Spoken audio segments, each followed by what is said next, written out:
Assalamualaikum warahmatullahi wabarakatuh. Alhamdulillah, alhamdulillahi rabbil alamin, wa bihi nasta'inu ala umurid dunya waddin.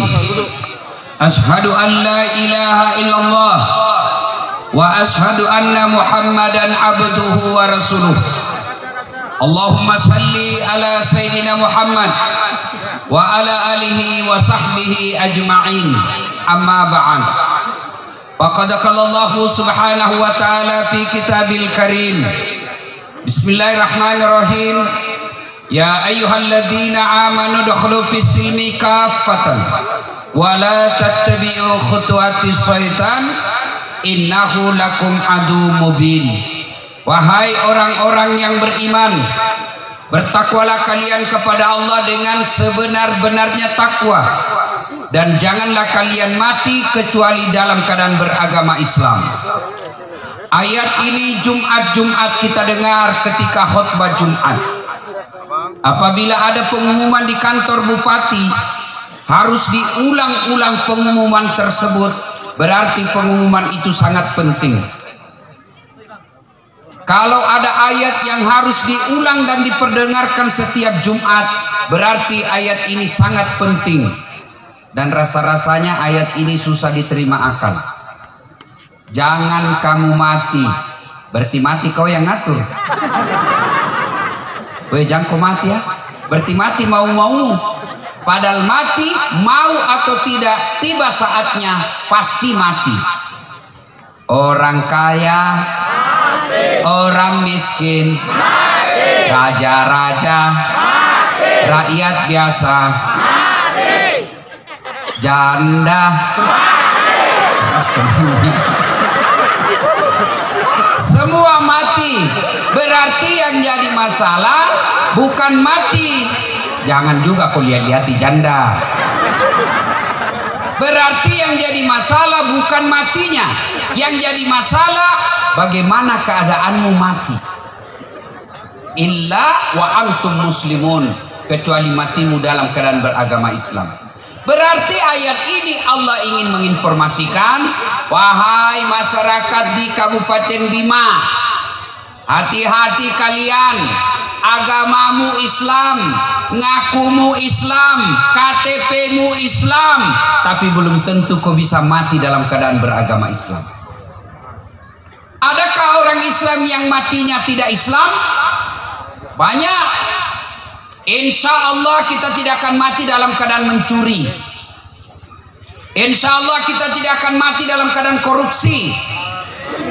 Tapi yang bisa membuat kita mati kafir, hobbi aklil haram, baru saja dia makan barang haram. Contoh aja ini, jangan kau marah. Contoh. Sabung ayam. Ada juga di Bima. Beleng-beleng.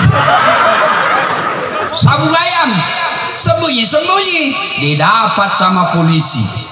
Ini judi ilegal. Dikejar sama polisi. Jangan lari. Masih lari juga. Kejar, tidak bisa dikejar. Kenapa? Polisi besar perutnya. Ada juga itu polisi besar perutnya toh.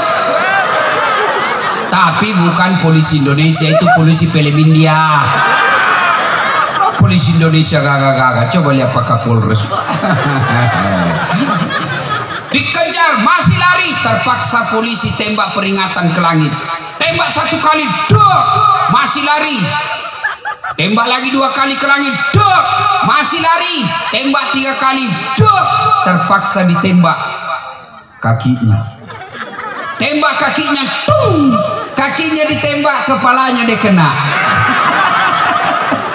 Saya tanya teman ke polisi, bagaimana caranya itu kepala kakinya kau tembak, kenapa kepalanya dia kena? Nah, jauhnya jaraknya itu. Nah, bilang soalnya waktu ditembak dia jongkok. Ini polisi film India, bukan polisi Indonesia. Cowok, jangan kau musuh polisi. Kau kira enak hidupmu kalau tidak ada polisi? Dek, hilang motormu, siapa kau cari? Siapa? Satpol PP. Udah ketemu. Ayo, bapak-bapak, rumah dirampok, anak diperkosa, istri dibunuh, harta dijarah. Bapak cari siapa? Siapa? Pak Imam. Enggak kau dapat. Siapa kau cari? Polisi. Makanya jangan musuhi polisi. Dan kita bisa tablik akbar malam ini karena diizinkan polisi. Kalau polisi tidak izinkan kamu, tidak jalan acara. Tiba-tiba polisi bilang tidak boleh kumpul. Wabillahi taufiq wal hidayah. Makanya jangan musuhi polisi. Polisi juga jangan musuhi ulama. Karena kalau kau mati siapa bungkus kau? Iya toh? Maka yang baik polisi jaga ulama, ulama doakan polisi, bersinergi membangun Bima. Ya. Tapi ada polisi nakal, Ustaz. Kau melanggar, kau tidak lihat di rambu-rambu. Saya lihat Pak. Kenapa kau langgar? Saya tidak lihat apa.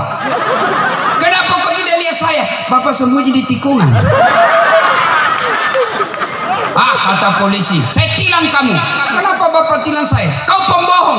Maksudnya pembohong apa Pak? Itu motormu Honda, jaketmu Yamaha. Itu kalau polisi sudah marah sama kau, dia carikan kau pasal. Makanya jangan musuhi polisi. Iya toh? Ya. Itu tadi polisi Pelemindia. Waqala idzan. Bismillahirrahmanirrahim. Ya ayyuhalladzina amanu dukhulu fis-silmi kaffatan wa la tattabi'u khutuwatis syaitan innahu lakum adu mubin. Wahai orang-orang yang beriman, masuklah engkau ke dalam Islam secara sempurna. Jangan Islam pencitraan, jangan Islam pilcaleg, jangan Islam pilkada. Coba seandainya mau pilcaleg ini, banyaknya caleg datang. Biar ndak diundang naik semua di panggung. Itu kalau mau dicoblos. Sekali sudah dicoblos ndak ada yang hadir. Ada begitu di Bima? Ada. Kau salah, kenapa kau pilih ya? Makanya jangan kau pilih yang pembohong. Oh, kalau mau dipilih dia pasang balihonya, kepalanya dibawa, siap jungkir balik untuk rakyat. Pret. Jangan Islam seperti itu. Islam pencitraan namanya. Dan janganlah engkau ikuti langkah-langkah setan, karena sesungguhnya setan itu musuh yang nyata bagi kalian. Musuh kalian bukan polisi, musuh kalian bukan tentara, musuh kalian bukan pejabat, musuh kalian bukan ulama, musuh kalian adalah setan, di mana setan itu musuh yang nyata bagi kalian, kata Allah. Dan ternyata malam ini banyak juga setan berkeliaran. Setannya bukan pocong, bukan uka-uka, tapi apa setan yang ada di tengah-tengah kita bentuknya handphone. Orang sudah ceramah masih sibuk. Setan itu mengalihkan perhatian. Apa kau rekam? Gambarmu kabur, suara tidak jelas. Maka lebih baik simpan HP-mu, konsentrasi dengar ceramah. Selama kau pegang HP-mu pasti tidak konsentrasi. Simpan dulu HP. Yang pegang HP itu temannya setan. Kalau sudah dikasih tahu juga, belum juga dimatikan HP-nya, bukan lagi temannya setan, dia sudah nenek moyangnya setan. Woi, simpan dulu HP-mu. Jaga kok. Jangan dulu ada siaran langsung, jangan dulu siaran langsung. Apalagi kau syuting Pak Kapolres, kasihan dia. Simpan HP, oke? Bismillah. Tidak ada yang rekam. Bisa? Bisa? Ayo. Saya tahu orang Bima itu sangat taat sama gurunya, saat dengar ulamanya. Ayo simpan HP-nya.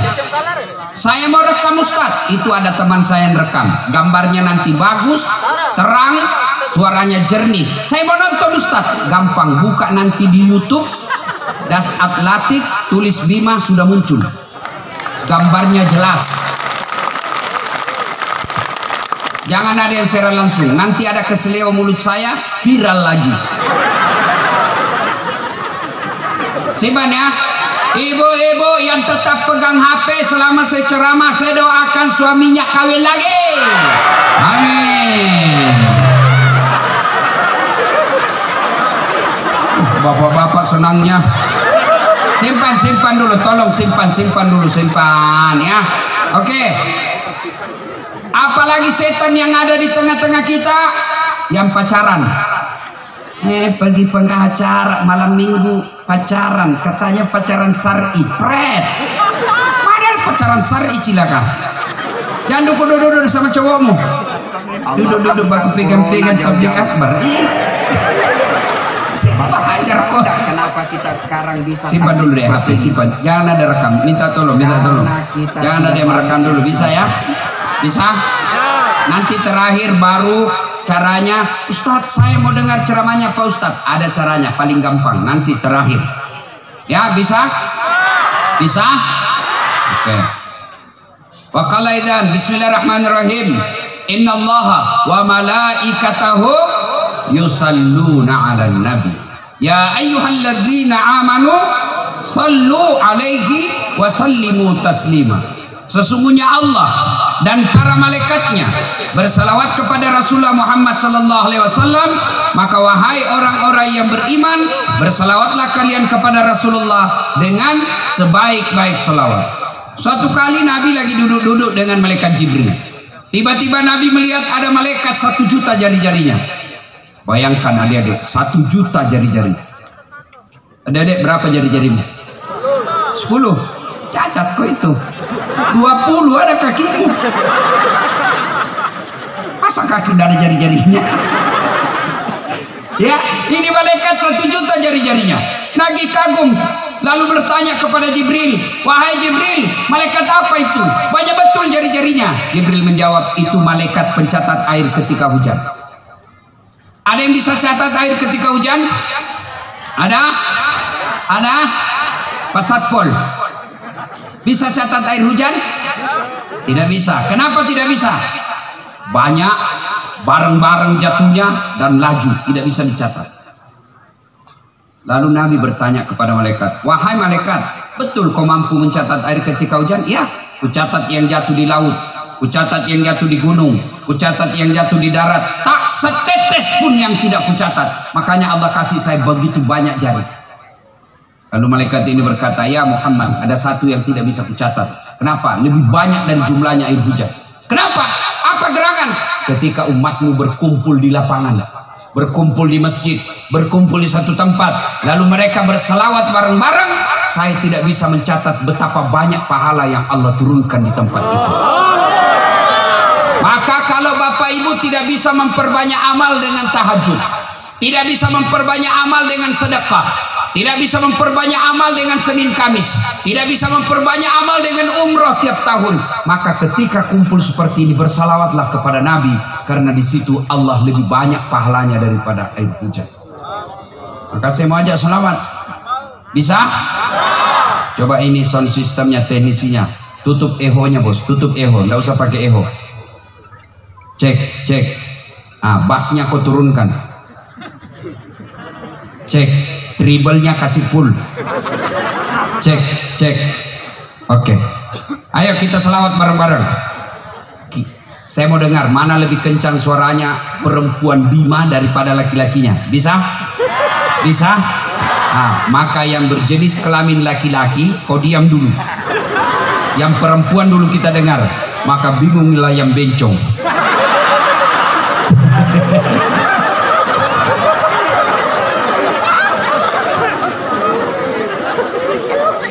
Lagi-lagi diam, dengar dulu ibu-ibu. Yuk. Nah, dipimpin oleh Ibu Bupati. Ayo dengar, ayo mari sama-sama yang ibu-ibu. Salatullah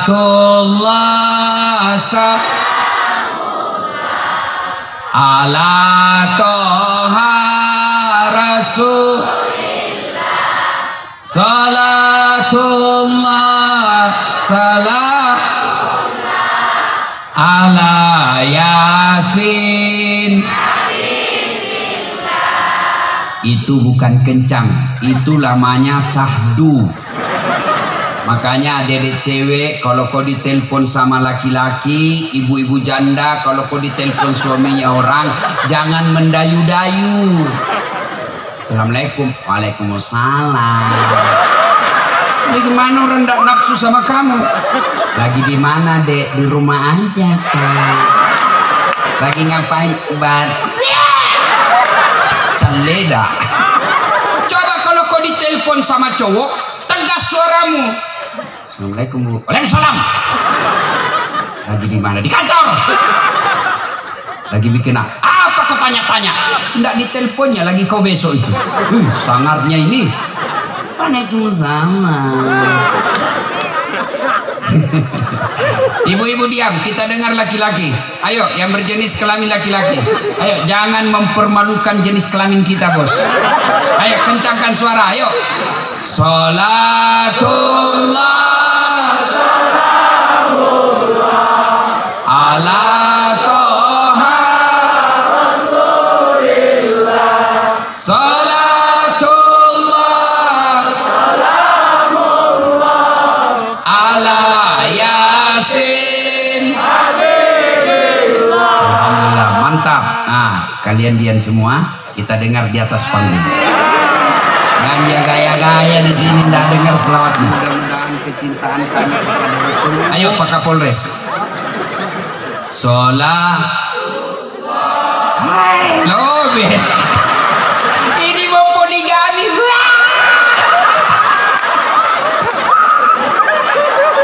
Ayo, bareng-bareng semua, ayo. Cewek, cowok, bencong. Ayo, bareng-bareng. Salatullah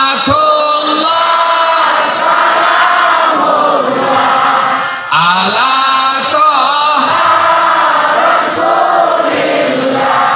Salatullah ala Yasin. Ya Allah, mudah-mudahan kecintaan kami kepada Rasulmu Allah angkat corona jauh-jauh. Bapak Ibu tahu enggak kenapa kita sekarang bisa tablik seperti ini? Karena kita sudah banyak yang sudah vaksin. Kalau kamu tidak vaksin, maka kamu tidak bisa kemana-mana. Ada rezeki, nanti bulan 12 atau bulan 1 sudah buka umroh. Mau pergi umroh, kau diumrohkan sama bupati, tapi kau belum vaksin, tidak boleh kau ke sana. Pemerintah Saudi tolak kamu, tidak boleh kau bawa penyakit. Maka piko vaksin besok. Ya ketawa, saya serius ini.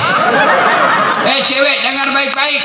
Kalau ada cowok yang lamar kamu, minta kartu vaksinnya. Itu syarat sekarang. Nanti kau sudah dinikahi, dibawakan kau virus di rumahmu. Dan adik-adik sekalian yang mau sekolah tinggi-tinggi keluar dari Bima, mau ke Jakarta dapat beasiswa, mau ke Makassar dapat beasiswa, mau ke Timur Tengah dapat beasiswa. Tapi kalau kau tidak vaksin, tidak boleh kau terbang. Itu syarat. Kenapa Ustadz Dasar bisa sampai ke sini? Karena saya sudah vaksin. Kalau saya tidak vaksin, meskipun saya ustadz, meskipun kuat doa, meskipun tahajud tiap malam, tapi begitu menepasi, mana surat pastinya Pak Ustadz? Tidak ada. Mohon maaf, kau mundur. Meskipun kau hafal Quran, corona tidak kenal hafal Quran. Maka datanglah vaksin. Oh, ada chipnya Ustadz. Chip itu di handphone, bukan di sini. Kenapa ada kita lihat Ustadz melengket? Itu melengket karena banyak dakinya. Dan saya sudah coba. Begitu saya belum vaksin, saya tempel, menempel betul. Kenapa? Karena di sini ada lemak. Lemak dengan koin pasti menempel. Maka coba kau tempel itu, yang sudah vaksin, coba kau tempel itu duit di sini. Tidak bakal. Kenapa? Di sini sangat sedikit lemak, di sini banyak, maka dia menempel. Maka orang yang tidak mau vaksin sesungguhnya itu termakan hoax. Kalau vaksin merusak, maka matilah semua tentara dan polisi Indonesia. Kenapa? Mana ada polisi dan tentara belum divaksin. Semua sudah divaksin. Mana ada PSN belum divaksin? PASN. Kenapa? Kalau dia tidak vaksin tidak didapat gajinya. Vaksin. Negara, masa ada negara mau hancurkan negaranya? Maka adik-adik yang belum vaksin, vaksinlah. Vaksin tidak vaksin pasti mati. Kalau begitu jangan kau makan. Makan tidak makan pasti mati. Mana kenapa kita makan? Karena ikhtiar kita agar bisa tetap hidup. Tapi biar kau makan 10 karung, kalau tiba ajalmu pasti mati. Biar kau vaksin 10 kali, tiba ajalmu pasti mati. Lalu kenapa kita vaksin? Upaya kita agar kita tidak kena corona. Jelas? Dan enaknya sekarang vaksin gratis, tidak berbayar. Nanti kalau sudah mulai banyak sudah kau mau vaksin lagi sudah dibayar bos. Dia bilang pemerintah sudah mau dikasih gratis, kau kepala batu sekarang kau bayar. Jangan ketawa, saya serius ini. Sholatullah salamullah ala toha rasulillah. Sholatullah salamullah ala yasin.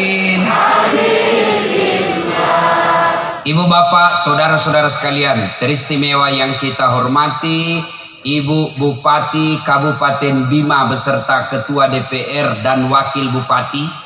Sepanjang saya ceramah barusan ini, bupatinya ibunya, anaknya Ketua DPRD-nya. Jangan kau tahu ini. Jadi ini anak mengawasi ibu, biasanya ibu mengawasi anak. Hebat ini orang Bima. Yang kita hormati Bapak Kapolres Kabupaten Bima, Bapak AKBP 2 bunga-bunga. Itu AKBP, naik sedikit kombes 3 bunga-bunga, naik sedikit bintang 1, bintang 2, bintang 4, pasti pensiun. Jadi jangan sombong ketika jadi Kapolres. Kapolres saja tidak boleh sombong, apalagi Satpol PP. Satpol PP saja tidak boleh sombong, apalagi kau security. Security saja tidak boleh sombong, apalagi kau yang pengangguran. Maka jangan sombong. Ustadz sombong, oh tidak boleh Ustadz sombong. Kenapa Ustadz sombong tidak boleh? Ini Dasat Latif. Kau tahu kenapa dia hebat? Karena ada yang nonton. Saya di sini ceramah menggebu-gebu 2 jam, hebat ceramah, tidak ada yang nonton. Lewat Kapolsek, sudah lama itu gila Pak Ustaz. Maka jangan sombong, tidak ada orang suka orang sombong. Bapak Dandim yang saya hormati, saya lupa kalau 2 bunga apa kalau Dandim, Letkol, Letnan Kolonel. Dan Bapak Ibu saya tidak sebut namanya satu demi satu, karena kalau saya sebut saya tidak ceramah, habis waktu. Seperti tadi ketua panitia disebut semua. Ya ada yang lupa. Bapak Ibu, tokoh perempuan yang saya hormati, tokoh pemuda yang saya hormati, ada satu tokoh yang kau tidak ingat, tokoh kelontong.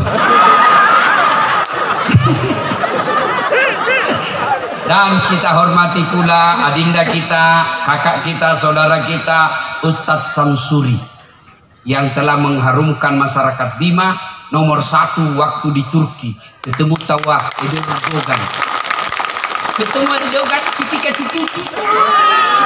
Masih kecil waktu itu, sekarang sudah berjenggot. Nah ibu bapak saudara-saudara sekalian, acara ini diprakarsai oleh komunitas pecinta Al-Quran. Adik-adik tahu enggak sebelum turun Al-Quran? Saya kasih ilustrasi sederhana sebelum turun Quran. Di Arab disebut jahiliyah. Apa ciri-ciri jahiliyah waktu itu? 1, 4 Tuhannya. Jahiliyah. Tuhannya 4. Latta, Manat, Uzza, Hubal. 4 Tuhannya. Dan Tuhannya dibikin berdasarkan status ekonomi. Yang kaya sekali dia bikin Tuhannya dari emas. Dibikin kepalanya, dibikin kakinya, dibikin perutnya, lalu disembah. Yang agak di bawah kaya, agak kaya sedikit, dibikin dari perak, perunggu, dan besi. Bawahnya lagi dia bikin dari kayu yang mahal atau batu yang mahal. Miskin, dia bikin dari tepung terigu yang paling miskin. Tepung terigu diambil, dia kocok dan baru dia bikin kepalanya, dia bikin tangannya, dia bikin perutnya, dia bikin kakinya. Selesai dia sembah, lapar nih. Kan tepung terigu tuh roti. Nah lihat-lihat Tuhannya. Dia bilang, Tuhan, sudah miku sembah, perutku lapar. Apa boleh buat? Saling pengertian kau. Kau sudah kusembah, sekarang kau yang harus kasih kenyang saya. Maka diambil tangannya Tuhannya, dia makan. Diambil kakinya Tuhannya, dia makan. Bayangkan, sekejam-kejamnya rakyat Indonesia tidak pernah ada yang makan Tuhannya. Bangsa jahiliyah waktu itu Tuhannya dia makan. Tapi sekejam-kejam, sebodoh-bodohnya orang jahiliyah waktu itu, tidak ada yang pernah berdoa, ya Allah masukkan saya neraka. Di Indonesia ada yang mengaku artis minta didoakan masuk neraka. Lebih jahil daripada jahiliyah. Kita hadir Islam memperbaiki akhlak yang dungu itu. Apalagi jahiliyah waktu itu, jahiliyah perempuan tidak ada nilainya. Perempuan dilahirkan hanya untuk melahirkan. Bahkan perempuan waktu itu boleh dijadikan bahan judi. Misalnya kau suka istriku, kau bisa boleh kita judi. Kalau saya kalah kau, saya pakai istrimu 2 hari. Boleh waktu itu. Perempuan waktu itu kalau dia lahir dan perempuan, maka bapaknya langsung ambil anaknya masih merah, dikubur hidup-hidup. Dan salah satu sahabat Nabi yang pernah lakukan, dialah Umar bin Khattab. Dia kubur hidup-hidup karena dianggap aib.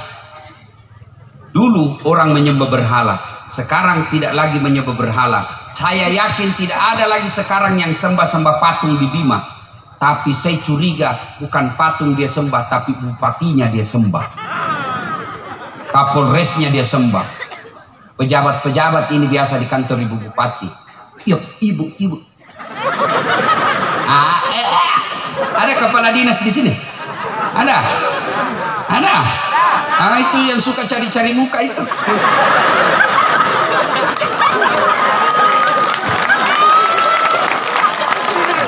Yang barang salah, siap bu, sudah betul ibu. Tidak laku nih zaman begitu sekarang. Kalau mau kau jadi kepala dinas, tunjukkan kualitas otakmu. Yang kepala dinas karena tim sukses, akhirnya apa? Jadi kepala dinas. Ada begitu di sini. Ya, mudah-mudahan dapat hidayah dia. Ya, ada di sini anggota polisi. Yang mau kau cari muka sama Kapolres. Kapolres ada mutasinya. Lebih kau jadi polisi yang baik, biar atur Allah yang atur hidup. Adik-adik, kecil buat dunia, kecil buat Allah. Jangan sembah manusia. Jangan cari muka sama manusia. Manusia ada kuasanya terbatas, tapi Allah tak terbatas kuasanya. Kau cari muka sama bupati 10 tahun saja masanya. Sudah itu seperti kita rakyat biasa. Tapi Allah tidak pernah pensiun. Allah maha kuasa. Dan apa yang kau minta Allah bisa kasih kamu. Kamu minta sama manusia, apalagi kalau dia butuhkan juga, tidak mungkin dia kasih kau. Contoh, saya senang HP. Kau datang minta HP sama saya, Ustadz minta HP-mu. Tak mau aja. Kenapa? Saya juga butuh. Allah, apa dibutuhkan Allah kepadamu? Tidak ada. Maka minta kepada Allah. Kecil jadi kepala dinas, kecil jadi anggota DPR, tapi saya tidak terpilih Ustaz, ada di atasku. Tiba ajalnya meninggal, kau yang naik. Kecil buat Allah, kecil buat Allah. Jangan kau sembah manusia, sembahlah Allah. Ya, saudaraku yang mau jadi pegawai negeri, jangan kau sogok. Kau lebih baik jadi pedagang kaki lima daripada kau jadi pejabat tapi sogok. Kenapa Indonesia susah sekali bangkit? Padahal kurang apa Indonesia? Lautnya luas, gunungnya banyak, sumber daya alamnya bagus. Tapi kenapa kita masih banyak orang miskin daripada orang kaya? Karena kita kadang-kala milih pejabat mau disogok. Kamu larang pejabatmu korupsi. Kamu jengkel kalau kepala dinas korupsi. Kamu marah kalau anggota DPR korupsi. Kamu marah kalau ada bupati korupsi. Bagaimana mereka tidak korupsi? Mau dipilih dan nyogok. Kampanye, datang kampanye orang kau bilang apa? Wane piro. Kau ketawa karena kau begitu semua. Coba kalau setiap pilkada, pilkap, pilpres tidak ada sogok, maka lahirlah pemimpin-pemimpin orang-orang cerdasnya Indonesia. Dari Bima kuliah kedokteran ke Jakarta, dari Bima kuliah ke Fakultas Pertanian Unhas, dari Bima kuliah ke UNM Universitas Negeri Makassar. Dia pulang ke kampungnya menjadi ilmuwan, lalu dia masuk ke DPR punya ilmu. Jadi dia anggota DPR yang paham pertanian. Jadi dia anggota DPR yang paham ilmu kelautan. Jadi dia anggota DPR yang tahu tentang peternakan. Kenapa? Karena memang orang cerdas masuk. Tapi karena biaya politik mahal. Yang cerdas tidak punya duit. Karena biasa rata-rata yang cerdas itu anak-anak orang kurang mampu. Yang anak-anak orang kaya itu biasanya malas belajar. Akhirnya ditanya, belem-belem. Akhirnya orang-orang cerdas dari Kabupaten Bina, banyak orang cerdas tidak bisa ikut pilcaleg. Kenapa? Tidak ada uangnya kampanye. Akhirnya yang masuk hanya orang-orang yang standar ilmunya di bawah. Makanya besok-besok kalau ada pilkada, jangan kau mau disogok. Kalau kau mau bantu perbaiki negaramu, jangan terima sogok ketika ada pilkada. Gimana caranya? Kau rekam yang datang sogok, lapor Kapolres, Kapolres tangkap dia mereka. Bisa? Itu Al-Quran hadir melarang kalian disogok. Maka pegawai negeri yang masuk pegawai karena sogok, selama kau makan gajimu, selama itu kau makan uang haram. Maka jangan heran anakmu dua, satu pengedar, satu pengisap. Yang cewek dibawa lari hamil. Itu budaya jahiliyah. Maka jangan cari muka sama manusia, sembahlah Allah. Nah, kemudian apalagi budaya-budaya jahiliyah waktu itu, mereka angkuh sombong. Itu Abu Lahab, Abu Jahal, Abu Sofyan, bangsawannya jahiliyah waktu itu, Arab-Arab waktu itu. Mereka tahu apa yang disampaikan Muhammad ini benar. Mereka sadar apa yang disampaikan Muhammad barang bagus. Tapi karena mereka katakan Muhammad anak baru kemarin, saya lebih berhak. Akhirnya mereka tolak. Kenapa? Karena kesombongannya. Adik-adikku, jangan punya rasa sombong. Bapak-bapak polisi jangan sombong. Bapak tentara jangan sombong. ASN jangan sombong. Ulama jangan sombong. Allah tidak senang sifat sombong. Ada ustadz sombong? Ada. Mana ustadz sombong? Yang tidak mau menerima perbedaan pendapat. Hanya dia merasa dirinya benar. Maulid bid'ah, masuk neraka. Taksiyah bid'ah, tidak ada pada zaman Nabi. Isra Mi'raj bid'ah, tidak ada pada zaman Nabi. Kalau kau tidak mau maulid, tidak mau Isra Mi'raj, tidak mau taksiyah, kita hormat, kita hargai. Tapi janganlah kau tuduh kami ini orang sesat. Biarlah kamu tidak mau maulid, kami hormati, kami hargai. Tapi jangan kasihan kau tuduh kami ini orang sesat. Itu ustadz-ustadz yang sombong itu. Baru belajar di YouTube 3 bulan. Ustadz laptop. Tidak pernah buka kitab. Baru 2 bulan. Habis kuotanya paham agama setengah-setengah. Kayak dia saja punya neraka. Oh neraka. Kau panitia hari kiamat. sombong. Allah tidak mencintai orang yang sombong. Allah membenci orang sombong. Dan tahu Fir'aun. Fir'aun itu diharamkan masuk surga, abadi dalam neraka. Bukan karena dia bodoh, bukan dia karena miskin, bukan dia karena rakyat jelata. Dia raja, dia orang kaya, dia pejabat tinggi, dia cakep, tapi sombong, haram masuk surga. Orang kaya, kata Allah dalam Al-Quran, ada 3, dalam hadits qudsi, ada 3 temannya setan di dunia. 3 temannya setan. Satu diantaranya kata dalam hadits qudsi, al-ganiyun mutakabbir, orang kaya yang sombong. Kaya harta sombong, temannya setan. Kaya pangkat jabatan sombong, temannya setan. Kaya ilmu sombong, temannya setan. Tapi orang masih bilang, iyalah pantas dia sombong, dia wali kota, pantas dia sombong, dia kapolres, pantas dia sombong, dia kaya, masih ada jalannya dia sombong, ya wajar dia pejabat. Tapi kalau kau sudah miskin, pengangguran, jelek mukamu, busuk ketekmu, kau sombong lagi. Bukan kau temannya setan, kau sudah jadi setan cilaka. Ya, jangan sombong. Bapak-bapak polisi, jangan sombong. Rem-rem sedikit, ya, jangan sombong, ya. Nah, sudah. Setelah itu, itulah gambaran. Banyak sebenarnya gambaran karena waktu terbatas. Maka ayat pertama turun. Iqra. Turunlah Quran. Ayat pertama yang Allah turunkan bukan perintah haji, bukan perintah puasa, bukan perintah sholat, tapi ayat pertama turun, Iqra, baca. Baca ilmu kelautan, baca ilmu struktur tanah, baca ilmu pertanian, baca ilmu kehutanan, baca ilmu teknologi dan lainnya. Baca. Semua kau baca dengan catatan Bismi rabbikal ladzi khalaq, atas nama Tuhan. Baca ilmu pertanian, setelah kau baca, angkat nama Tuhan. Baca ilmu pertahanan keamanan, jadi polisi, jadi tentara, baca itu, setelah itu muliakan nama Tuhan. Baca apa saja.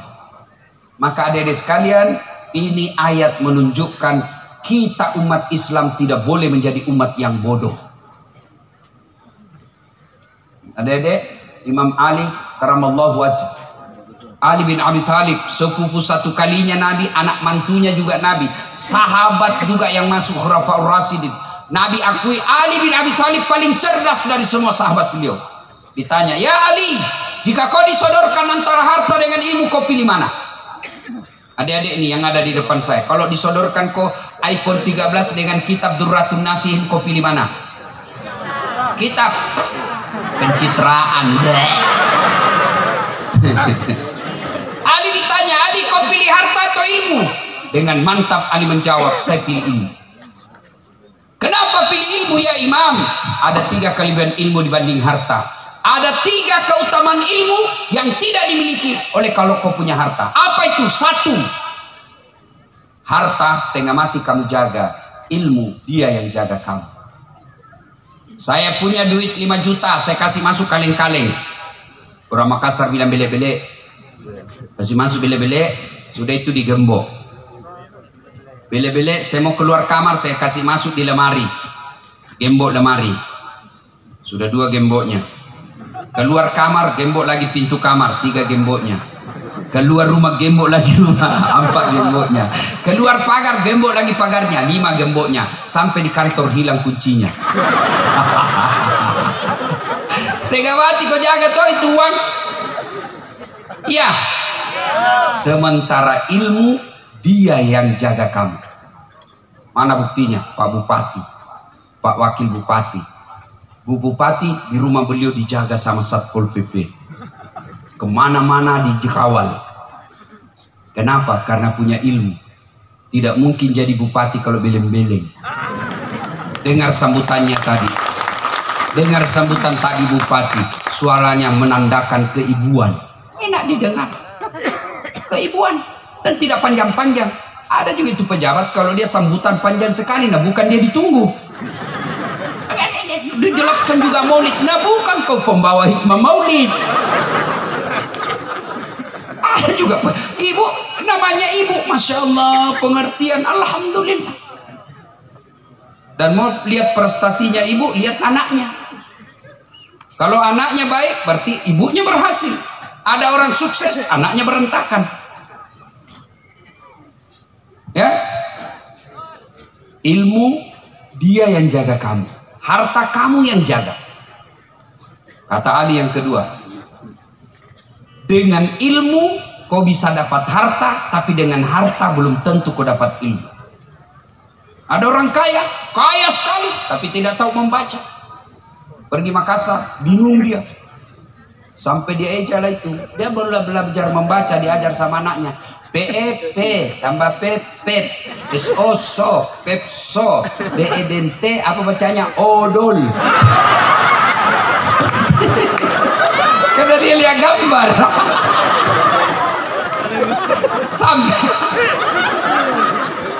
Sampai di Makassar dia dibelikan es krim. Tahu es krim, Dek? Itu es lembe-lembe. Kan itu es krim itu kan kayak ada asapnya toh. Dia makan es, dia tiup. Karena dia lihat lembe-lembe. Dia masuk ke mall. Begitu masuk di mall, dia lihat ada tangga lift. Tahu tangga lift? Dia naik turun, terbuka, ada tulisannya di atas open. Dia bayangkan pembikin kue di kampungnya, open. Besarnya pembikin kue. Hebatnya di Makassar, besar sekali pembikin kuenya. Tiba-tiba terbuka, open. Wih, besar. Masuk orang Tionghoa. Orang Tionghoa kampung putih toh. Dia teriak, weh, jago masuk nak, panas. Jago masuk, bahaya. Masuklah ini orang Tionghoa, tertutup pintu. Selang beberapa saat terbuka, keluar orang Afrika. Hitam, dia bilang, keriting dia. Saya bilang memangnya kau masuk, hanguslah kau. Ini bahaya. Lah yang masuk yang keluar. Ini kalau orang dongo. Makanya kau biar banyak duitmu, kalau kau dongo susah hidupmu. Sebaliknya, dengan ilmu kau bisa dapat harta. Mana contohnya? Sekarang orang mahal, tidak mau ping penerbang. Kenapa? Mahal pesawat, mahal tiket Ustaz. Saya tidak pernah bingung soal tiket. Kemana-mana saja saya tidak pernah pusing soal tiket. Kenapa? Bukan saya yang beli. Siapa yang beli? Bupati. Belikan saya. Kalau tidak mau, tidak usah, saya tidak pergi situ. Hebatnya lagi, pergi tidak bawa uang, pulang bawa uang.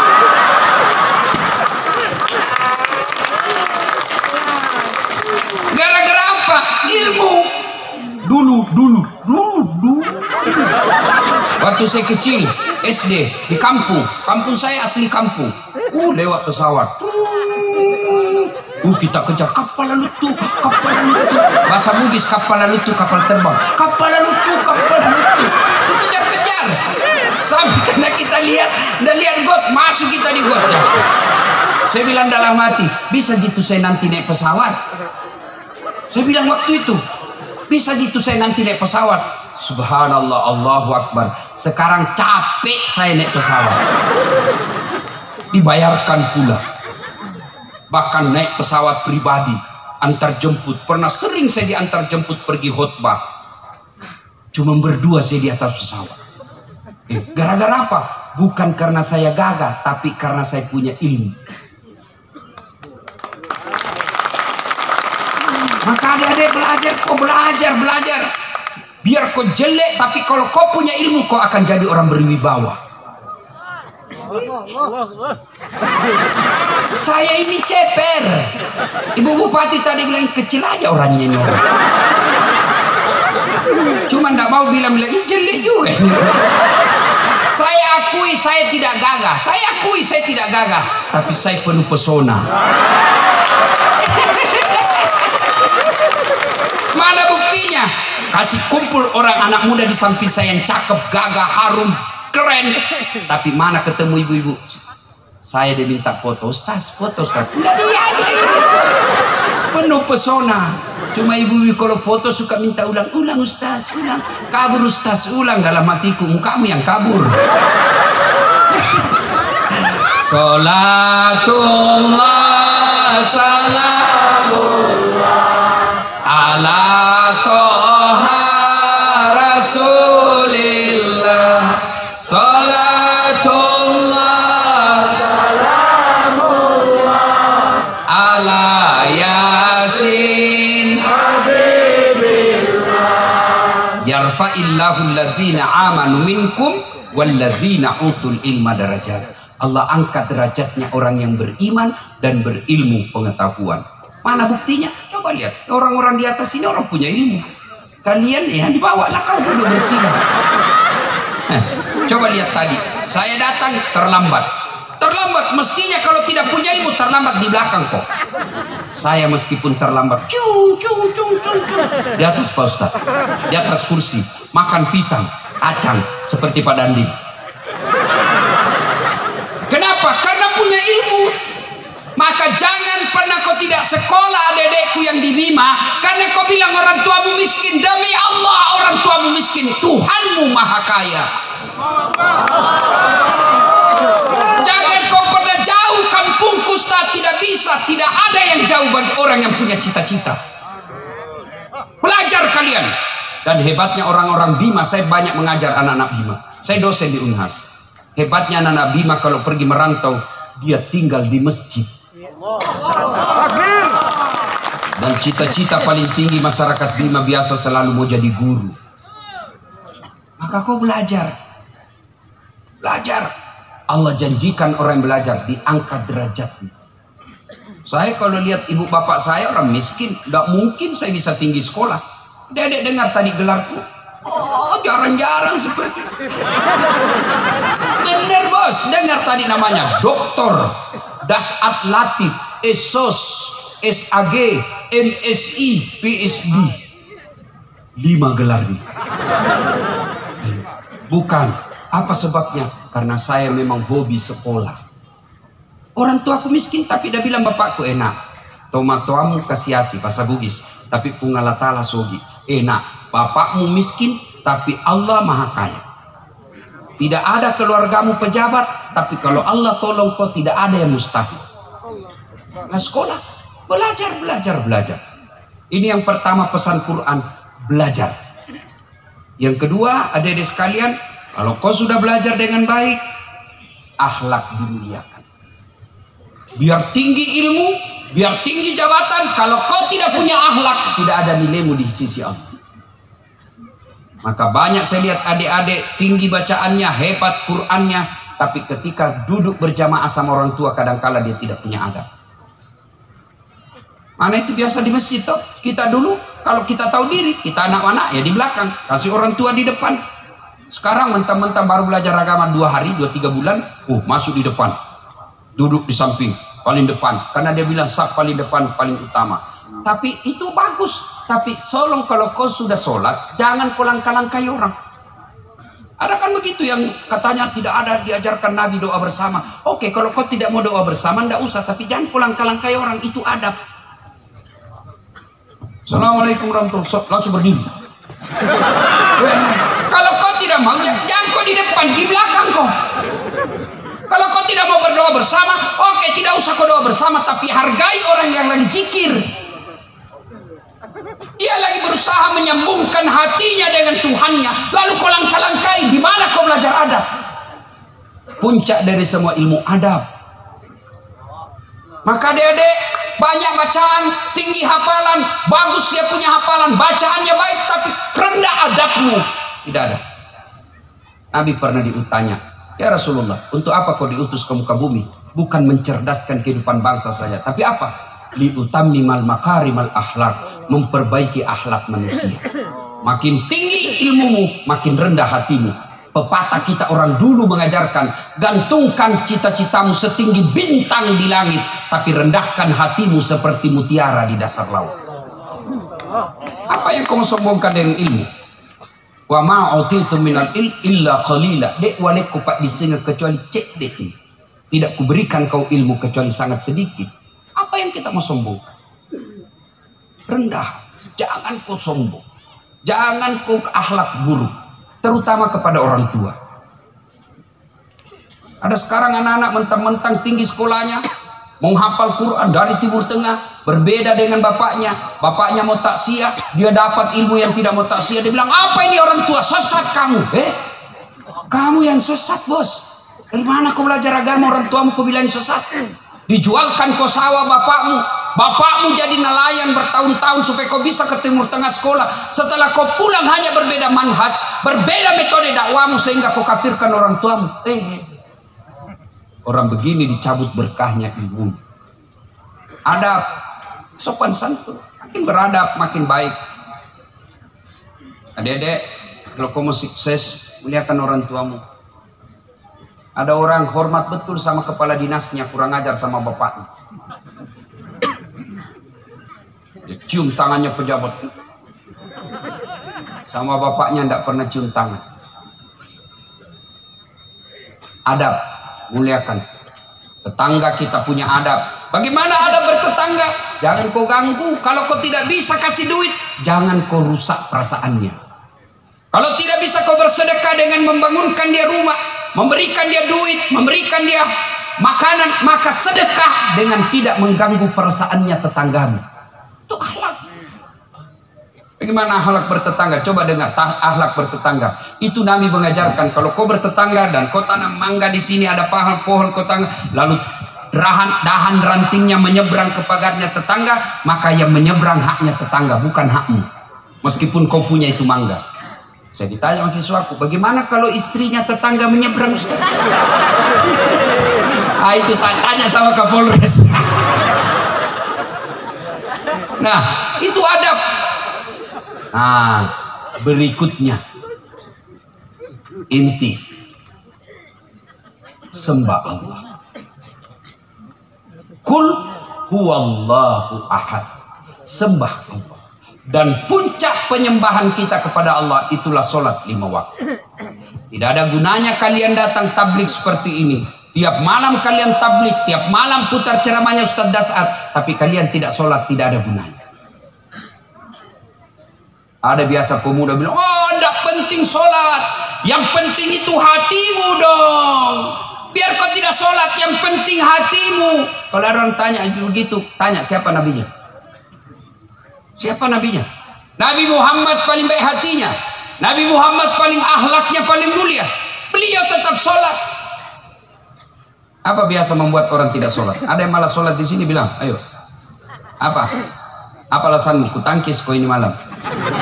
Apa? Jangan ketawa, serius orang ini. Apa alasanmu tidak mau sholat? Cantik Ustaz, gagah Ustaz. Ada kalah gagah Nabi Yusuf? Itu Nabi Yusuf dites kegagahannya. Ibu-ibu disuruh ngiris-ngiris bawang, dikasih pisau lewat Nabi Yusuf. Begitu gagahnya Nabi Yusuf, semua orang terpesona, dan tanpa dia sadari begitu terpesonanya, dia terhipnotis dengan gagahnya Yusuf. Dia iris tangannya, dia tidak rasa. Ada yang bisa begitu gagahnya? Jangankan teriris, bau ketek aja kita bisa rasa. Ya, Nabi Yusuf gagah tetap beribadah kepada Allah. Saya sakit Ustaz. Adakah kalah sakitnya Nabi Ayub alaihissalam? Ayub alaihissalam seluruh tubuhnya dimakan ulat, tapi beliau tetap sujud beribadah kepada Allah. Kamu baru sakit gigi, sariawan. Kalau salat sariawan lah kau.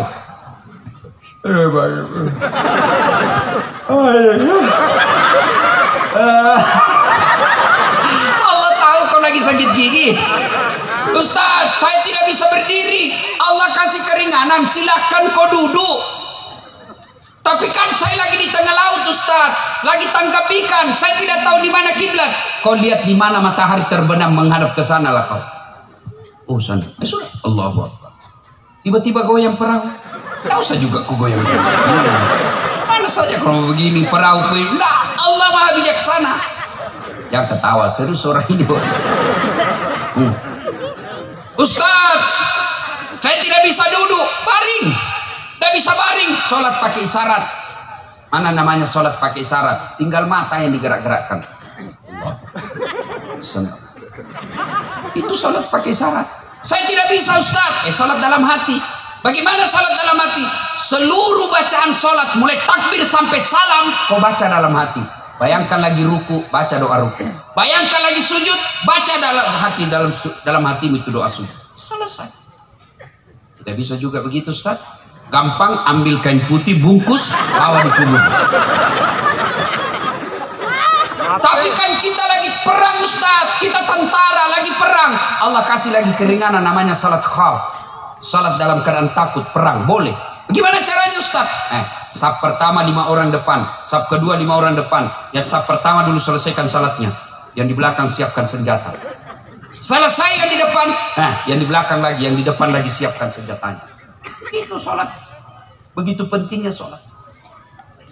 Cuma yang banyak biasa salat, ibu-ibu enggak salat gara-gara apa? Haid. Oh, datang bulan. Karena enggak salat lagi mens. Karena enggak salat halangan. 3 kali 1 bulan.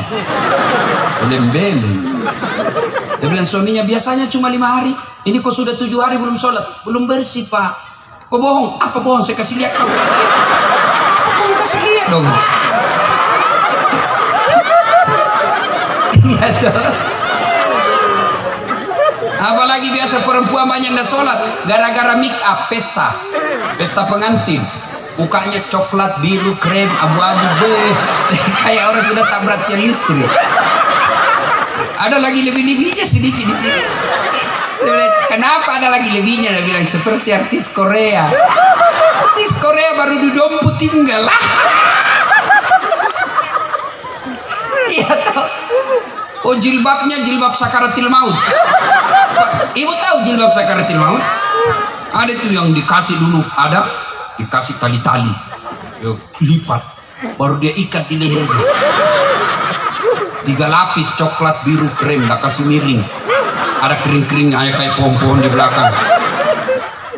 Bajunya sempit, dia ikat lehernya, roknya sempit. Jalanlah dia pergi pengantin. Beleng-beleng.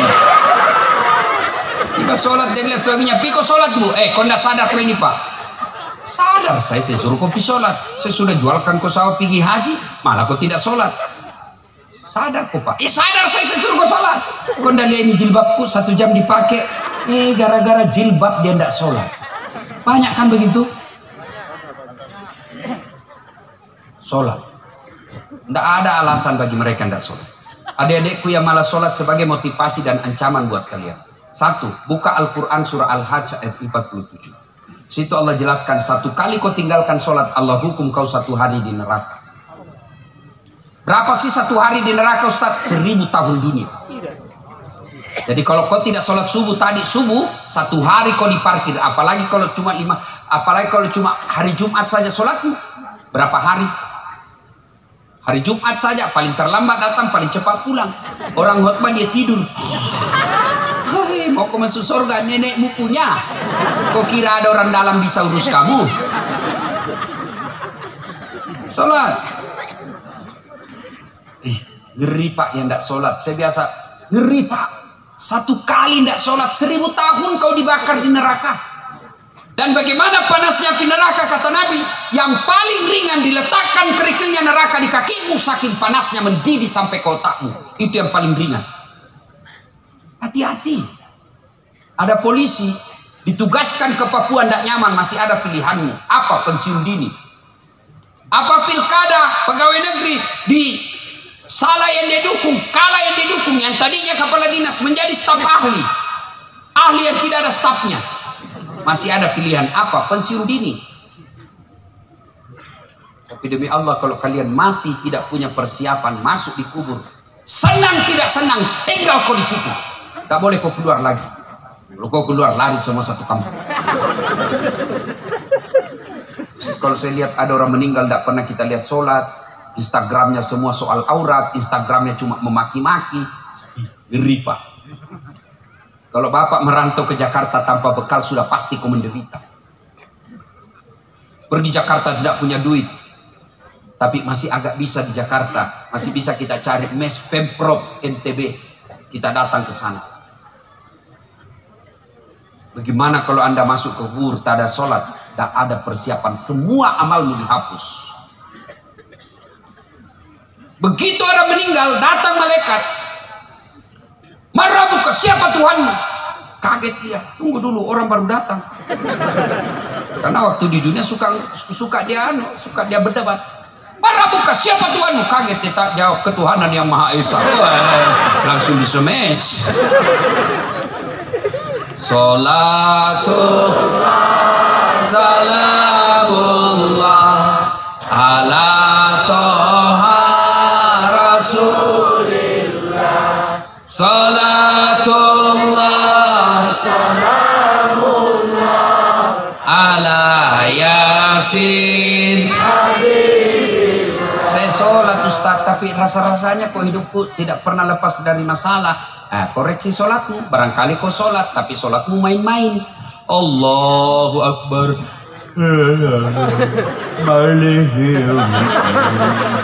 Iyyaka na'budu wa iyyaka nasta'in.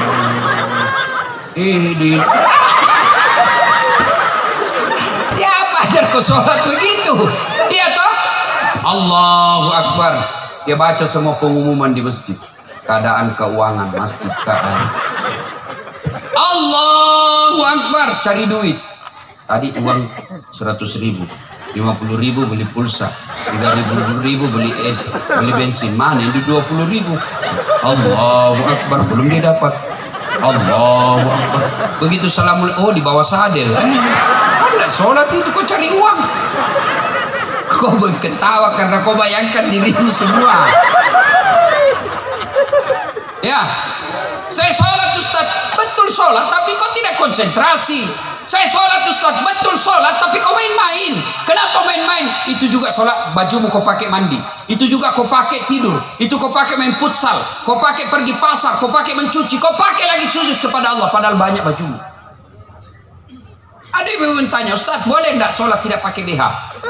Saya bilang boleh, tapi coba kalau kau menghadap sama Kapolres tidak pakai. Iya Pak, mohon maaf Pak.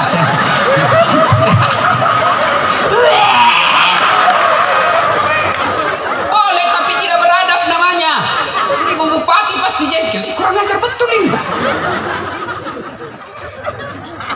Maka yuk, kalau Anda masih susah-susah hidup, koreksi sholat. Koreksi sholat. Itulah pentingnya berjamaah. Kalau kita berjamaah insya Allah lebih khusyuk. Kalau salah imam yang tanggung, salah imam, makmum yang tanggung, salah imam, salah makmum, sab dan jamaahnya dinilai Allah. Maka datang kau berjamaah. Alhamdulillah di masjid ini sini panjang lepak. Di Bima ini ramai sholat jamaah, terutama kalau subuh. Alhamdulillah. Apalagi kalau subuh Pak, penuh masjid. Sampai di luar, tidak ada di dalam.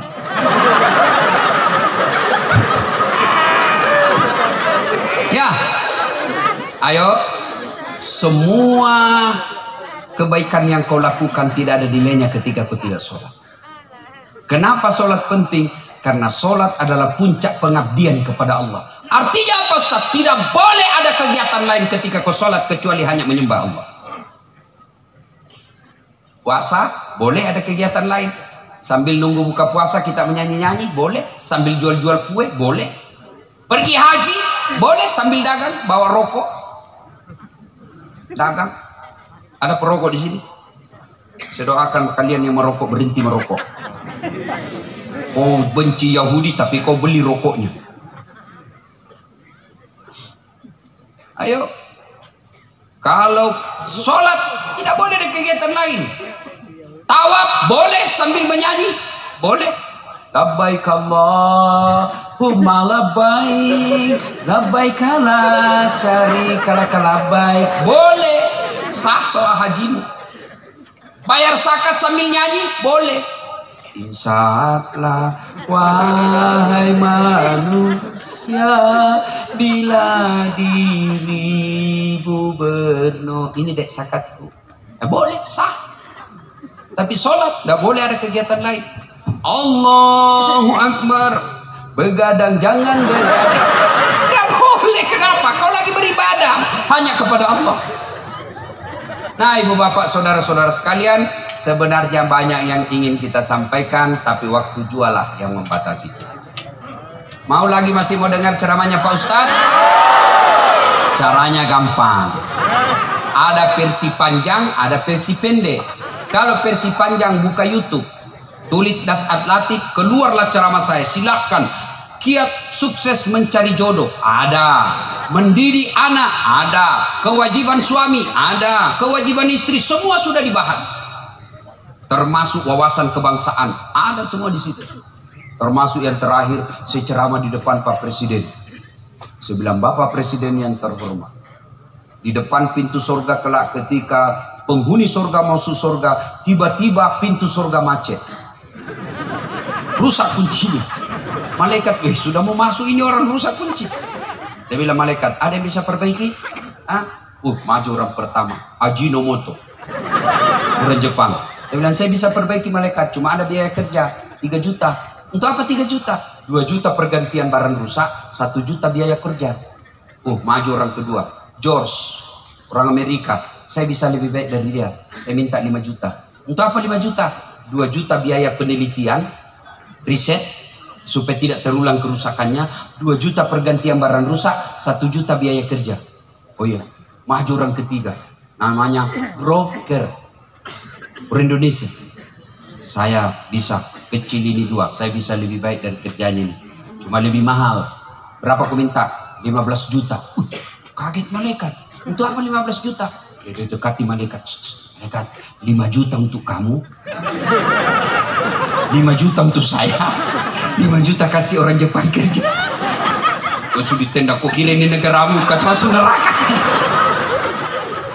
Nah itu caranya nonton, buka YouTube. Sudah itu pencet, sudah aku pencet Ustaz, tidak mau tak putar. Aku yakin berarti tidak ada kuotamu. Itu versi panjang, mau ada ceramah saya 10 jam berturut-turut, tidak pernah berhenti. Ada versi pendek, 1 menit, 2 menit, paling lama 3 menit. Gimana caranya? Buka Instagram. Yang pegang HP silahkan, kamu pegang sekarang HPmu. Follow saya di Instagram. Namanya Dasat Latif 1212. Dasat Latif 1212. Banyak itu Dasat Latif, pakai fotoku, pakai namaku, tapi bukan saya itu. Kalau saya yang centang biru. Dasat Latif. Ya. Hari ini kalau saya tidak salah, saya bahas tentang ceramah saya 1 menit tentang doa. Tuh. Nah, ibu bapak saudara-saudara sekalian, inilah tausiah kita. Terima kasih kepada panitia, meskipun sampai di sini perjalanan yang sangat melelahkan. Saya jam 5 pagi sudah tinggalkan rumah. Padahal sebelumnya kasihan, saya juga cuma 8 jam di rumah. Jam 5 sudah pergi, sampai di sini setengah 5. 1 hari perjalanan, jauhnya di kampung. Jauh kalau dari Sulawesi, dekat kalau dari Lombok. Jauh itu tergantung dari mana kau start. Besok pulang pagi-pagi, pergi lagi transit ke Lombok, transit ke Surabaya, jam 6 baru sampai Makassar. Tapi karena saya cinta kepada taklim dan masyarakat Bima, saya datang di sini. Alhamdulillah. Dan begitu saya terima surat, saya tahu orang Bima suka warna kuning. Maka saya pakai motif kuning. Ibu Bupati juga warna kuning. Entah? Ngerti maksudnya entah? Demikian, lebih dan kurangnya mohon dimaafkan. Sebelum saya akhiri, saya mau berpantun. Ya, mari kita berdoa. Kita awali dengan mengirimkan suratul Fatihah kepada Rasulullah Muhammad SAW. Khasiat dan keutamannya kita mohon keikhlasan. Saya bisa ceramah begini bukan karena saya jago, tapi karena bapak saya mendidik saya.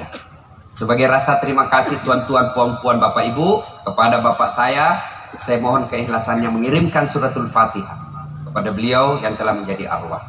Ila hadratin Nabi Mustafa Muhammad sallallahu alaihi wasallam, summa hususil ruhil almarhum Abdul Latif bin Syafo. Al-Fatihah. Bismillah. Iyyaka na'budu wa iyyaka nasta'in. Amin. A'udzu billahi minasyaitonir rajim. Bismillahirrahmanirrahim. Allahumma shalli ala sayyidina Muhammad wa ala ali sayyidina Muhammad. Allahumma ghfir lil mu'minina